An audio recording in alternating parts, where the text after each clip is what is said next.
She was one of the main people that they wanted to bring in to speak against Diddy. With her being 7 months pregnant, a lot of people were worried that she wouldn't testify. She ended up testifying and she spent 4 days in court in May. She was telling the jury how she was forced into a marathon of freak offs. She also dropped the ultimate betrayal bomb, which was The Dry Diaries. This is the Dry Diaries with your author, Alex Dry.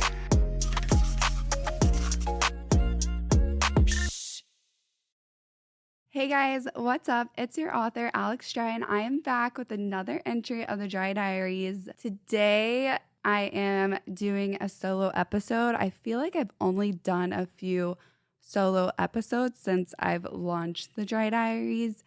And so today I'm super excited to sit down with you guys one-on-one, catch up, and also talk about something that's going on that actually I've had a lot of people reach out and ask me about or ask me to cover on the podcast. So we're going to dive deep today into the Diddy trial, and I'm going to be giving you guys the latest updates on what's happening inside the courtroom and a little bit of investigational information I've found from talking to friends who have also researched and deep dove into the subject. And then I've been following this YouTuber who has been inside the courtroom. So basically, in the courtroom, they only allow a certain amount of press. And there's one YouTuber, her name is Stephanie Sue, and she does a lot of things that have to do with court cases, studying them, going through the transcripts, and then reporting on them on her YouTube channel. So she's been inside the courtroom this whole time the Diddy trial has been happening. And recently something has come out that she told us about, which is so crazy. I'm going to touch on it in a little bit. But to get started, a little life update. I feel like recently the world has been a little crazy. I don't know what's going on, if it's some full moon that's happening, some retrograde.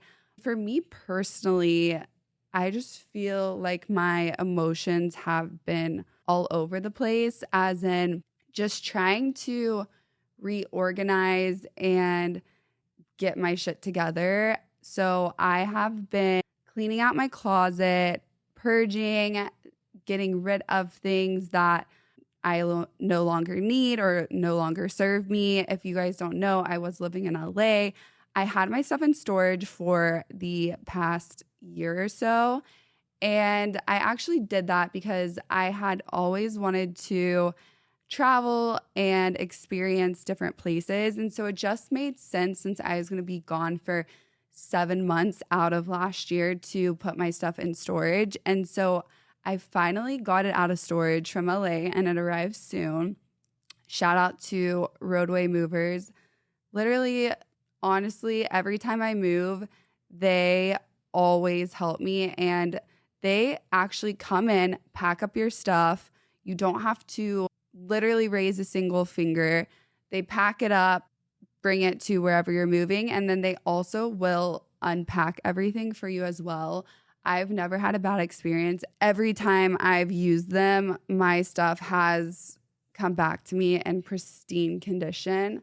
If you're watching this, I actually just got done with a workout. So yes, I've been organizing all my stuff. Another thing that I started implementing is I challenge myself to either do a bar or Pilates class every single day for the month of June and July. I've been a person that I do work out, but I tore my meniscus. And so I've been doing different things like frequency therapy on it. It's basically like a radio frequency that they put to help mend the tissue back together.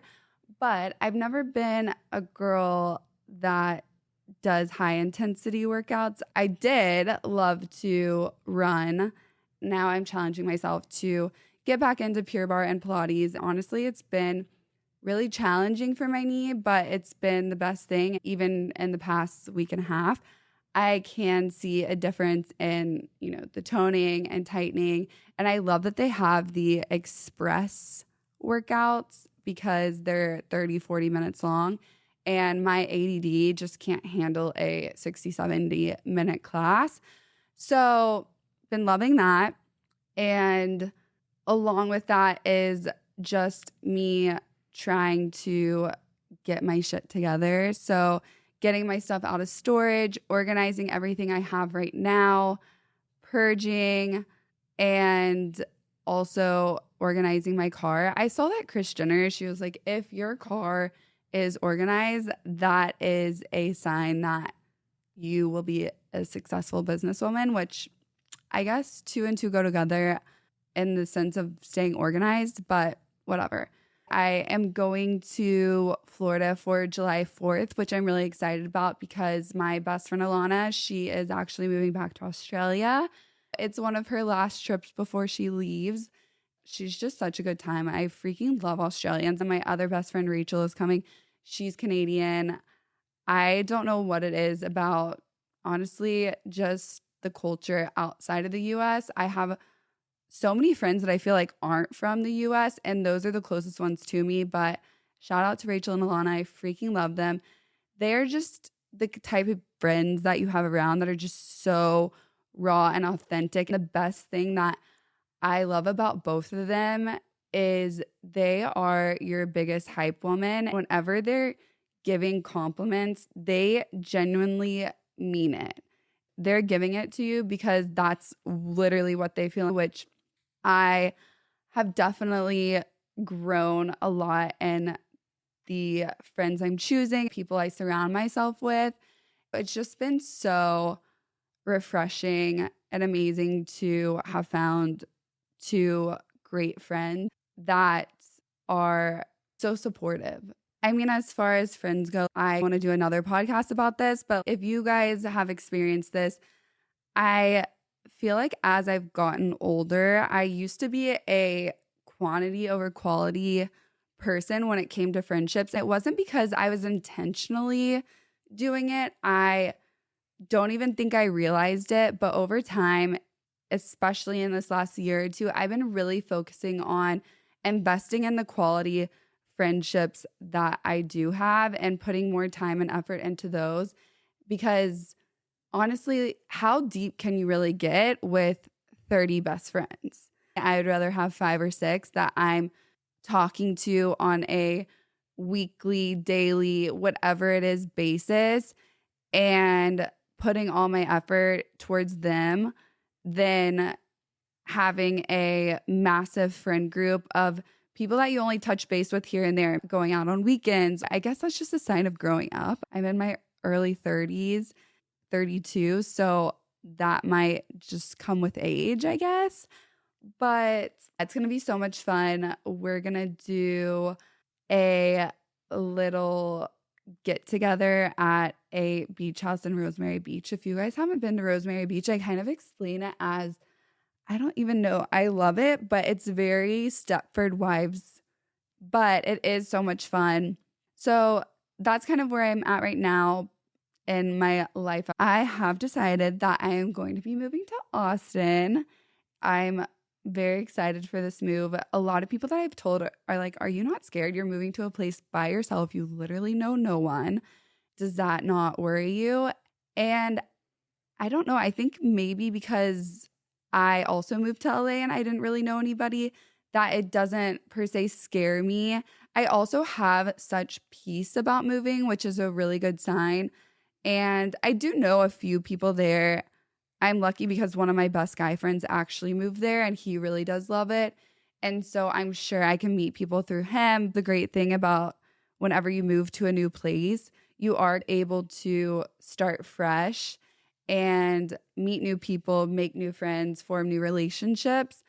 It's not really something that I see as a scary thing, but more as a positive thing of like, I do get this opportunity to do this. And I think that's a huge misconception about being in your early 30s and being single and not having kids or a family of your own is that you are behind in life. Whereas I think that we need to turn the narrative around. And I'm sorry, like 30 is the new 25. I see it more so as a blessing. Like I am able to do this. I am able to explore new places and new people and form new relationships, friendships. And so I'm really excited. I am a little sad because a lot of my friends are in LA, but luckily because of work stuff, I am able to go back every couple months and see them and hang out with them. I've been looking at places in Austin. My struggle has been I really do want to buy a house. And so do I just plant roots and buy a house immediately, or do I rent for 6 months and then purchase a house? That's my little dilemma that I'm going back and forth about right now. So I'll keep you updated on that. But if you guys have any recommendations or have any friends in Austin, let me know. Definitely want to hear them. So let's get into what this whole episode is about. If you guys are new to listening to the Dry Diaries, I'm Alex. I'm the author and host. I do a combination of things on the Dry Diaries. It's a mix of bringing my friends or different guests, letting them open up their diaries, share to you guys what's going on, as well as my life. I'm really into natural remedies, healing, pop culture, but also my main thing is I call myself a CTD. So I like to say I'm a conspiracy theorist detective. I do touch on a lot of conspiracies. Some may be woo-woo and so out there, and you may think that I'm crazy, but I mean, it is fun to explore and just rant on about them, but it can put you down a rabbit hole. So with this, obviously, I feel like the Diddy situation, years ago when I started hearing about it, started out as a quote unquote conspiracy theory. And then as more things started coming to light, the truth started coming out. And obviously, as you guys have heard, Diddy has been on trial for the various things he's been accused of.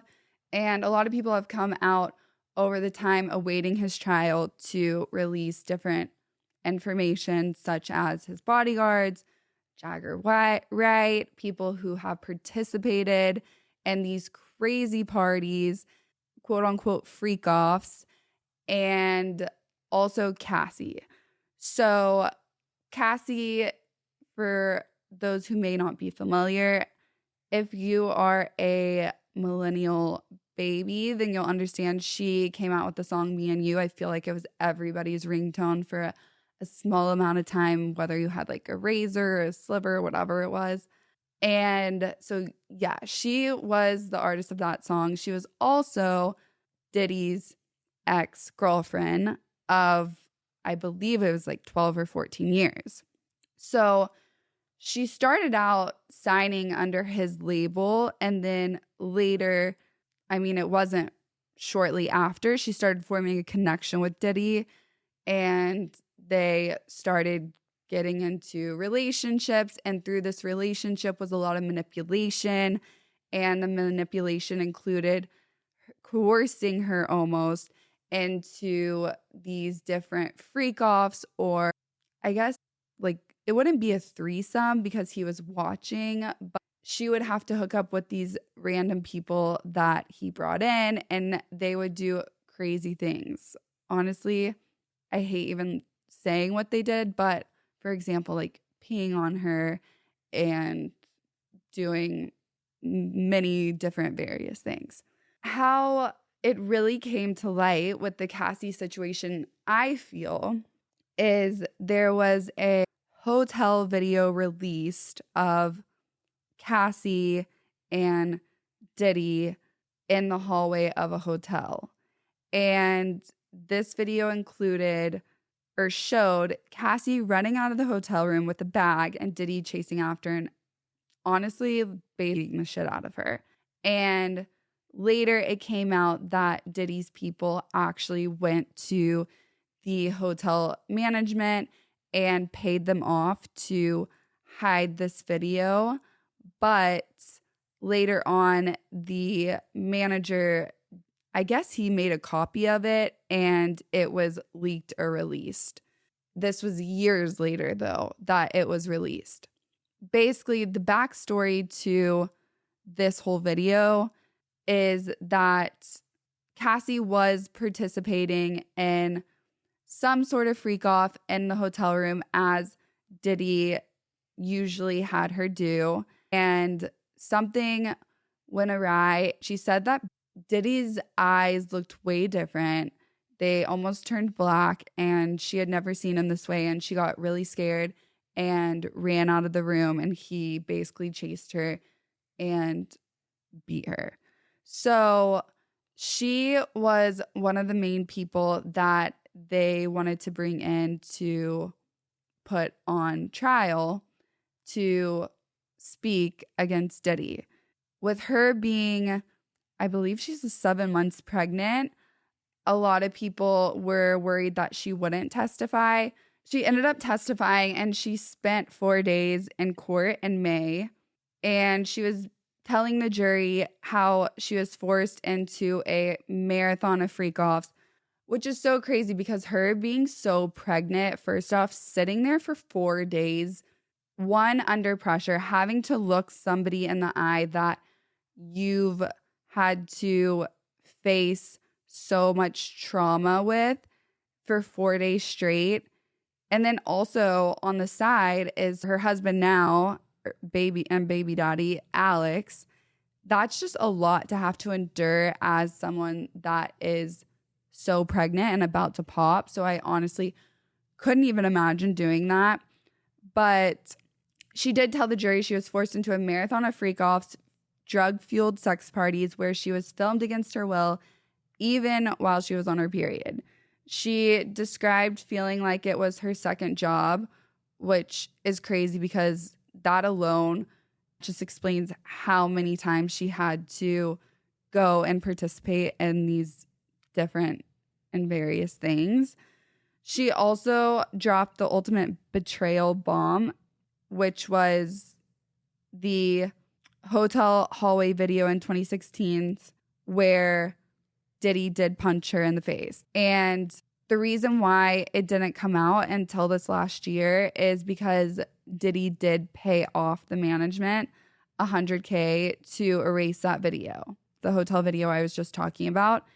So through her sitting on trial, she did talk about a lot of various things that she went through with Diddy, things that she saw, and how it was a little hard to watch the YouTube channel that I saw because she basically was saying how she was doing these different things to earn Diddy's love.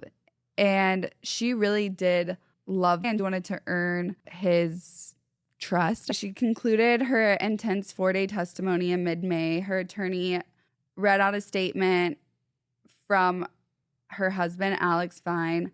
This really stood out to me because it's a testament to what Cassie has been going through, probably internally, but also her healing journey to have to come out of that and testify against somebody that put you through that just shows how much strength and power she does have.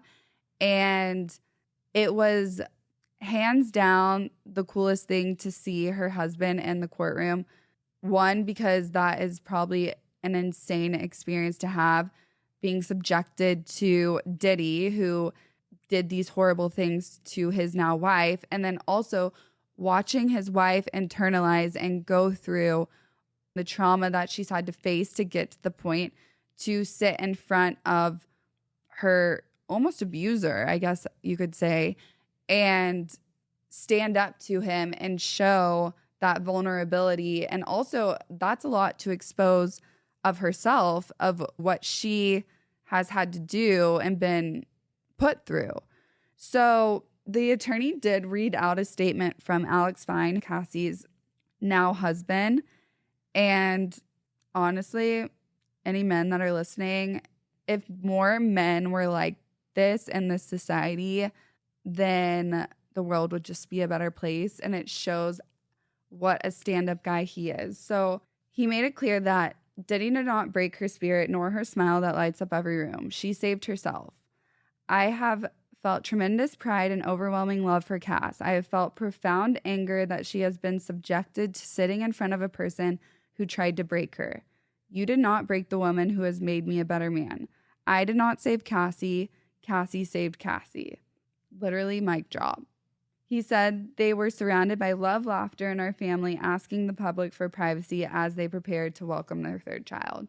Which, I mean, naturally, yeah, as they should ask for privacy, because the fact that she had to go through that when she was so, I mean, one, at all, but two, so late in her pregnancy is probably just a crazy thing to go through, because I'm sure those court seats are so uncomfortable. I could not imagine. And then the added on pressure and everything else leading up had to be crazy. Okay, so it wasn't just Cassie who did testify. There was numerous people that came out and testified against Diddy, and that included Sean Deering, who was a former escort who was involved in these freak-off parties and described it almost as something out of a nightmare, which I couldn't even imagine. Then singer Dawn Richard revealed that she saw Diddy punch and choke Cassie, and even Cassie's friend Carrie Morgan testified that she watched Diddy drag a hanger across Cassie's neck. Okay, and then there was Jane, who was Diddy's ex from 2021 to 2024. She described being stuck in her own horror story, coerced into inviting male escorts for these marathon freak-offs that span for days. She said that Diddy used a love contract to control her, making her feel like she was in a cage with velvet bars. She broke down in court as the defense tried to spin it as consent, but the prosecution called it what it was, which was coercive control. Obviously, it's coercive control, and the fact that they would even try to make it out to that someone would voluntarily participate in these things is insane, because I feel like you have to be at a certain level of evil to put yourself in that position to willingly do it. There's also a woman who barged in last week shrieking that Diddy was mocking men, and the judge had to literally warn Diddy to stop nodding vigorously while she was testifying.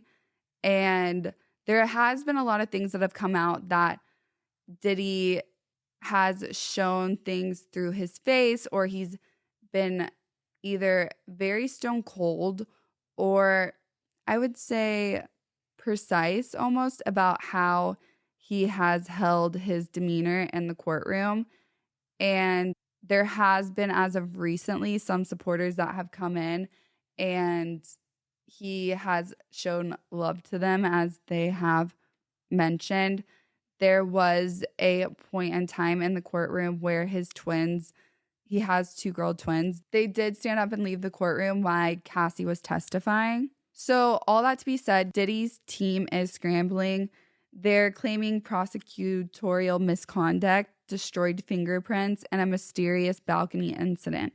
Meanwhile, the prosecution is tying it all together, saying that this wasn't some wild Hollywood scene. It was a pattern of manipulations, threats, and financial dominance.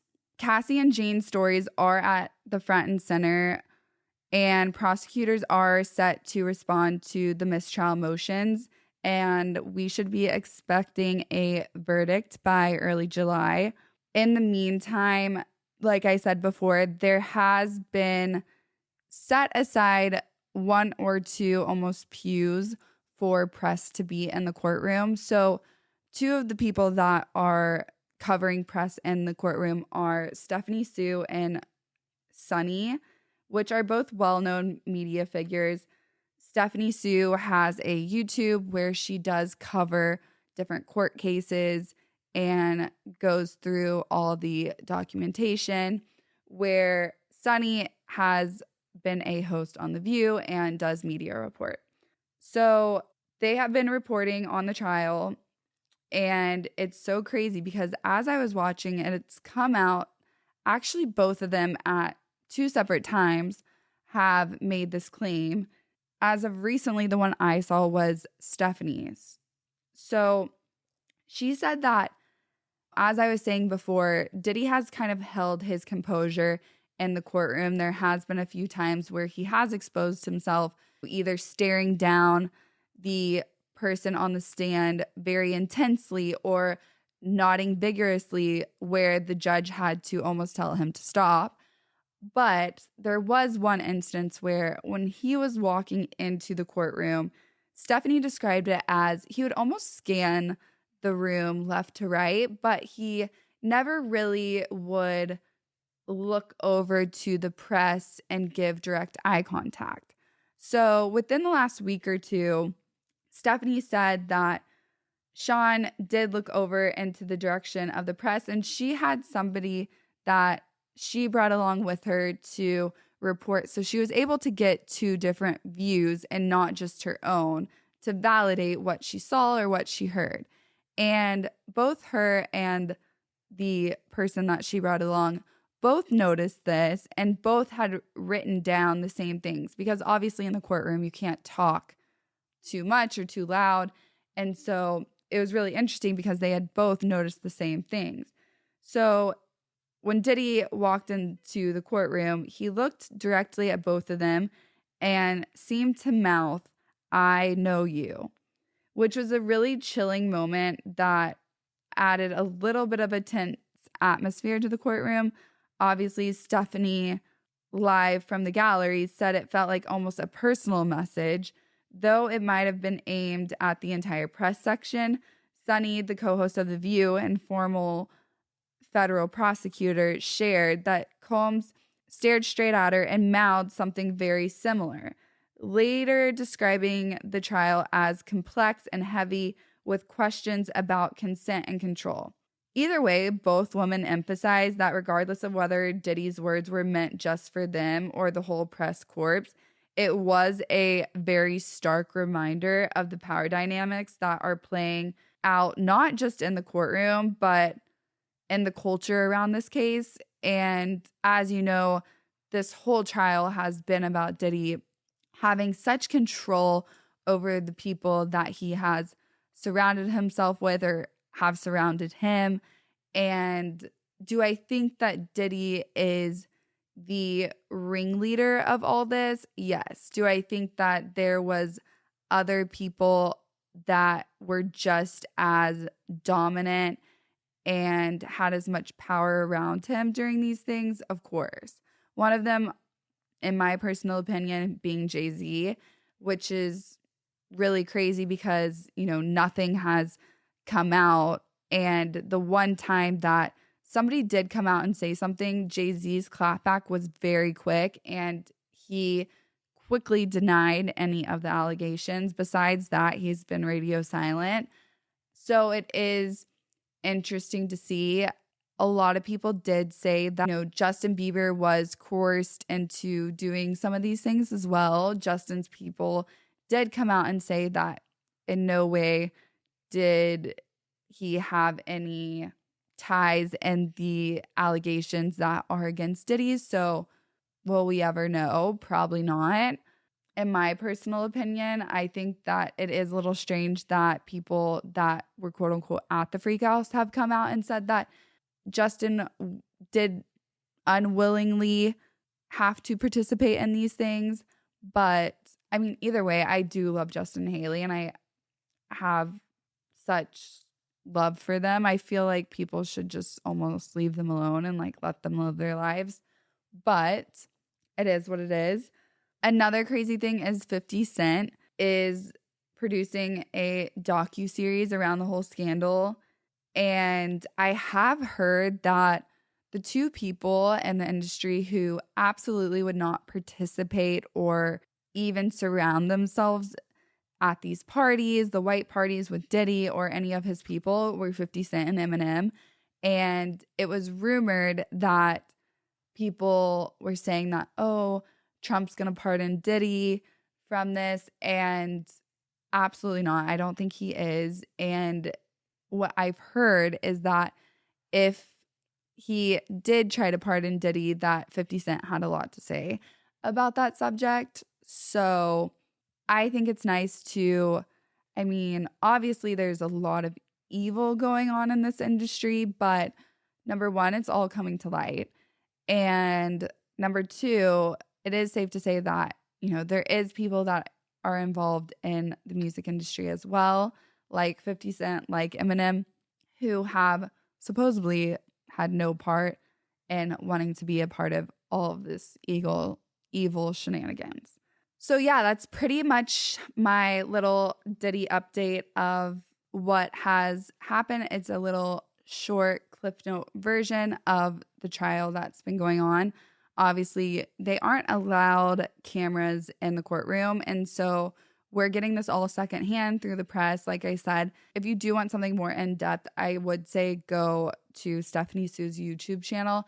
She goes through all the transcripts and she gives you verbatim, word for word, of what's going on in the courtroom. And it was really interesting to hear the whole testimony of Cassie and how it was broken down, because even through the things that she was saying, you could tell she even admitted like she still does have love for Diddy, but how she was just so manipulated and controlled by this man to the point where she did things that I feel like no human should have to go through to earn or prove somebody's love. And in all that being said, she also had a full career that stemmed around him. And so if she didn't do these things, she probably thought, okay, I will literally lose everything that I've worked for and her music, etc. I do want to touch on, I have been watching Love Island, which at first I really did like last season's Love Island. This season, the first couple episodes, I just wasn't into it. I wasn't really vibing with the cast that the producers picked, and it took me some time to warm up to it. I'm still kind of warming up. I definitely think that for me, my preference last season is better than this season. I know that they're coming off with a little spinoff of the cast from last season that comes out in July, which is super exciting.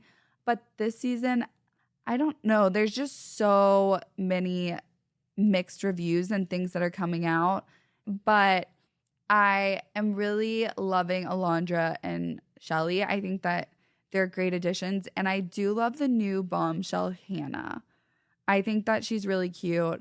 For those of you who haven't watched yet, if you just want some reality trash, guilty pleasure. All right, guys. Well, that concludes today's entry. I hope everyone has a good rest of their week, and I will see you guys next week. I am having on Sebastian Bales.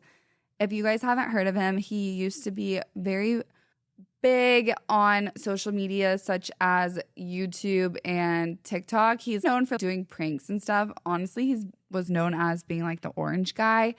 And that was just because his spray tans and the things that he would do. And he took a break from social media and went through his own personal healing journey. I've been friends with him since I worked at TikTok. I love him. He is just such a hardworking and genuine human. I'm so proud because he took a break from social media. He moved to Palm Springs. He's been really working again on his healing and health journey of the things that he went through, because he went through an insane experience, which is going to be airing on, I believe it's July 11th, on a new show with Dr. Dubrow. It's almost like a botched remix where he takes on celebrities and they tell their story and their horror plastic surgery journeys, or something that they've experienced where it's went wrong, where they need to get a revision or correction of something. Sebastian's going to be on that show along with some other people like Aubrey O'Day, which is so crazy because, that ties in with the Diddy trial. But Aubrey and Brielle Bierman, Kim Zolciak. And so I'm excited to watch it because I feel like the cast is really interesting. I also just love Dr. Dubrow. I think that Obviously, the work that he does is incredible, but also just as a person and things I've heard. He's going to be touching a little bit on the show before it's released early July. He gives his take on the show and the journey that he went through. So I'm super excited for that. So don't forget to tune into next week's entry, and I will see you guys soon. Bye.